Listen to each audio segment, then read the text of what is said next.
In 2012, a charming little film called Barfi swept audiences off their feet. I think in the last 10, 15, 20 years that I've been working, this one is genuinely the best comedy. It's a love story. Chopra for Barfi.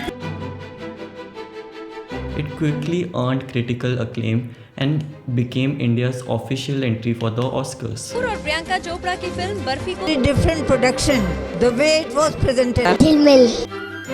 But just as the applause grew louder, so did the whispers. Didn't live from Hollywood classics, but was only inspired by them. We have been telling that we have taken scenes from Charlie Chan and Buster Keaton. Pritam ka original theme music. Everybody turning around and telling us that, oh, you have stolen from Buster Keaton and Charlie Chap. And soon, those whispers turned into a storm of controversy. Bekar, ek number ki bekar. Charlie Chaplin ki A film like Barfi, how do you react to it? That I copied scenes from Godfather. Was it really plagiarism or just a heartfelt homage to the masters of cinema? Scenes have been lifted from many Hollywood films, Korean, Japanese, and all sorts of assorted films in fact. Beyond the noise of plagiarism, accusations, and debates over originality lies a story that's worth telling. A story crafted with care, brought to life by unforgettable performances, and wrapped in visuals that make Barfi a true cinematic experience. Let's start at the heart of the film, the narrative.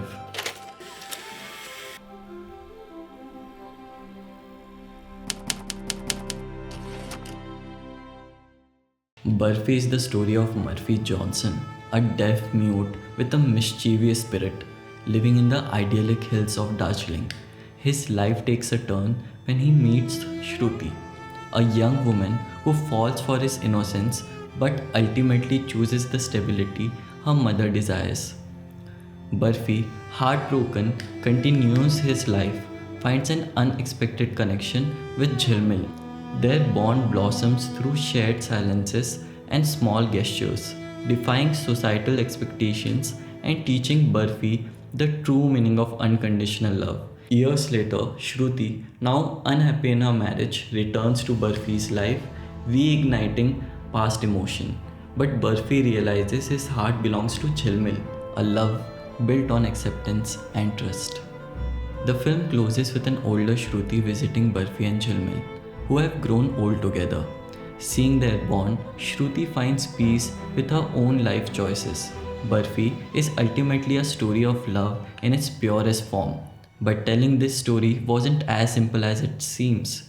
Anurag Basu chose to take not one but three routes, jumping across timelines to create something truly ambitious. When a story jumps between timelines, the risk of losing clarity and missing details while shooting goes through the roof. But Anurag Basu does a great job here and delivers an engaging narrative. The film unfolds across three timelines: the present day, 1978, and 1972.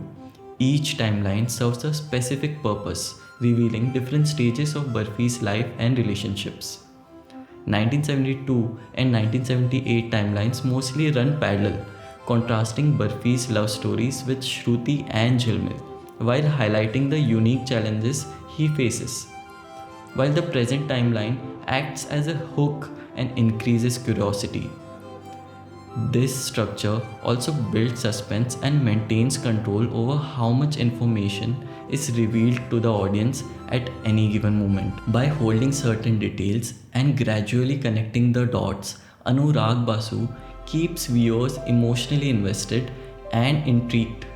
What makes this approach even more impressive is how seamlessly the timeline shift from one to another, like a car entering one tunnel and emerging in another time, or a camera moving from one window to another. These movements are elegant and effortless, hoping the audience won't mind the time jumps. The music and soundscape are unforgettable, immersing us in the film's world even before it begins. The playful jingle, "Hoi Picture Shuru," during the opening credits sets the tone right away.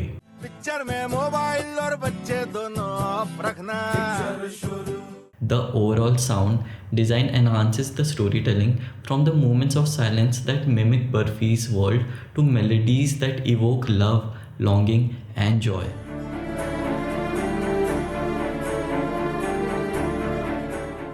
It uses smart tools as well. For instance, at one point the sound fades away completely as Barfi is being chased by the policeman.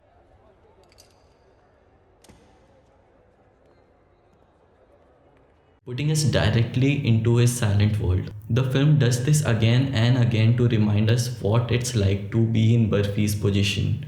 Preetham's music is the soul of the film, with each song reflecting a unique emotion. Ala Barfi shows Barfi's playful innocence. Main Kya Karu, Shruti, and Barfi's budding love. Fir Le Aaya Dil is Shruti's heartbreak and longing. Q, the fateful journey of Barfi and Jhilmil. Ashia, finding home and belonging with Jhilmil. Savli Si Raat, magical moments between Barfi and Jhilmil. Each character has their own musical signature. Barfi, flute and ukulele reflects his playful charm. Shruti's piano and strings evoke longing and complexity. Jhilmil, celesta and xylophone highlight her innocence and vulnerability.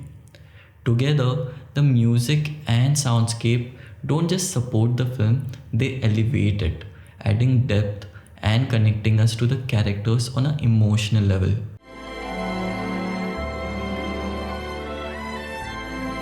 If you are interested in a deeper dive into how sound is used in Barfi, check out the video by the channel By Other Words, a great study and must watch for understanding the film's music. Treatment of visual. The visuals in Barfi are storytelling masterpiece, blending techniques and creativity to immerse the audience in its whimsical yet emotional world.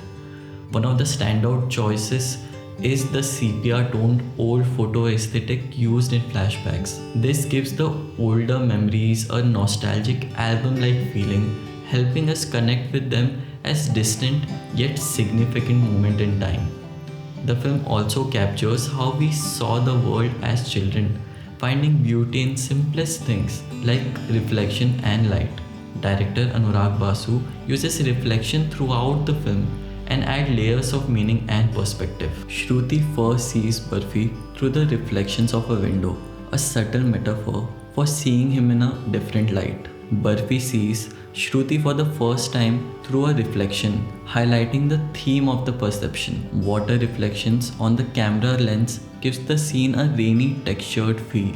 The playful use of light and mirror reflections add charm and depth. When Barfi sees Ranjit for the first time, his reflection overlaps with Shruti through glass visually, hinting at their closeness despite the lack of physical intimacy. A subtle but powerful movement. Posturization, which is reducing frame rates, gives certain scene a sense of animated whimsical feel. The on-camera light and soft lighting throughout the film enhance the nostalgic fairy tale aesthetic, giving it a warm and timeless glow. In Barfi, the treatment of visual does more than just look beautiful. It evokes emotion, creates meaning, and helps us see the world from Barfi's perspective. Characters.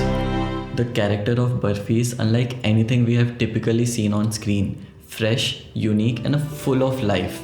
Right from the start of the film, we are introduced to him in a way that demands our attention.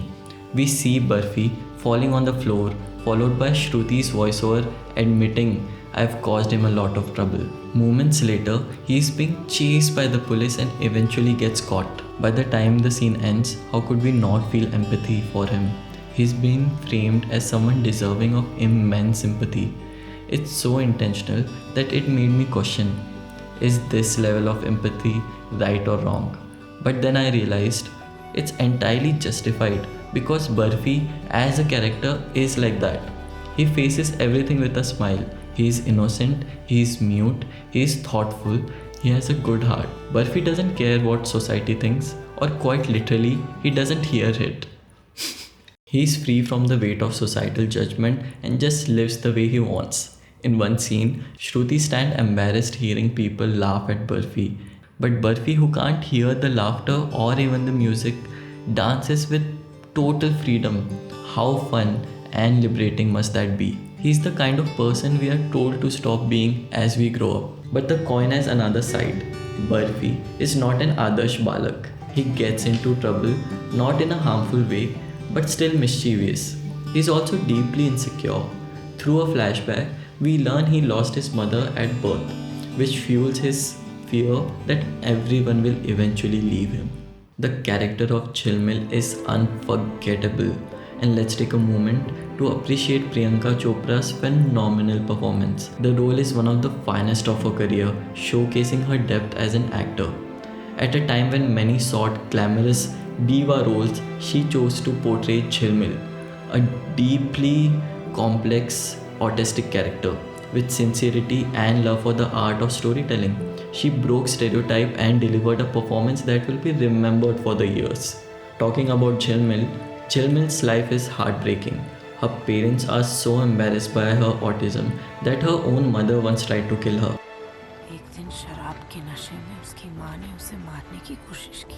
To understand Jilmil, one must have immense patience and love, something Barfi has in abundance.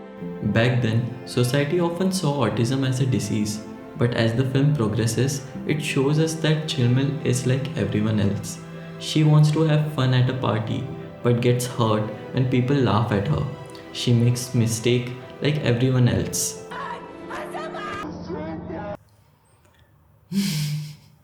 In contrast, when Barfi sees Chilmil dancing freely at a wedding, he whistles in joy. He is not embarrassed, he celebrates her freedom. This contrast between how society sees Chilmil and how Barfi sees Chilmil it shows the purity of his love. Shruti's character feels relatable because she is just like many of us, a person who loses her inner voice under the pressure of society. There is a sense of innocence in her confusion. Influenced by her mother's advice, she makes a safe, practical choice, leaving Barfi behind. But the reason Shruti falls for Barfi is because of who he is. He is free and authentic, a complete contrast to her structured life. Barfi brings out the best in her, showcasing how life could be if she followed her heart instead of the rules. The film's characters are layered, deeply human, and completely unforgettable. Barfi teaches us to embrace life, innocence, and courage. Jhilmil's journey challenges us to see beyond prejudice, and Shruti reminds us how hard it is to follow our hearts in a world full of expectations. Together, these characters create a story that resonates long after the credit roll. Final thoughts. Barfi is a film that was clearly made with immense love, care, and passion. From its heartwarming story to its breathtaking visuals and memorable performance, it feels like an ode to cinema itself. But like all things, it's not without its flaws. That's where the conversation around Barfi becomes interesting. Let's acknowledge the obvious. Its journey of paying homage to old classics or taking inspiration from them, the line between homage and copying blurred for many viewers. But here's the thing, audience don't always mind a good homage. For example, Barfi's letter quoting the iconic line, Zindagi ek safar hai suhana. जिंदगी एक सफर है सुहाना यहाँ कल क्या होगा किसने जाना works beautifully in the narrative. It's innocent, fitting for his character, and feels intentional. It shows the character copying the song, not the filmmaker. So why did the line between homage and copying got blurred for many viewers? There could be many reasons. Some of Barfi's greatest strength became its weaknesses in the eyes of certain audiences. Casting A-list characters and similar scenes. The non-linear narrative structure, for instance, is a brilliant and adds depth, but the frequent timeline shift can feel confusing for those who just want to sit back and enjoy the story without connecting the dot. And then there was just bad luck. As Anurag Basu mentioned, We had put in the beginning, it said that this is my homage to the films I love and we don't make it anymore. if that sentence had stayed, perhaps some of the accusations of copying could have been avoided. But it wasn't, and the response was unforgiving. Despite all this, the people who loved Barfi really loved it, and I'm proud to count myself among them. Watching it in the theatre for the first time, I was enchanted by its charm, its heart, and its ability to remind me for the joy and the beauty in the small moments. Barfi may not be perfect, but what is perfect? It's a film with its heart in the right place, a celebration of love, innocence, and the magic of cinema.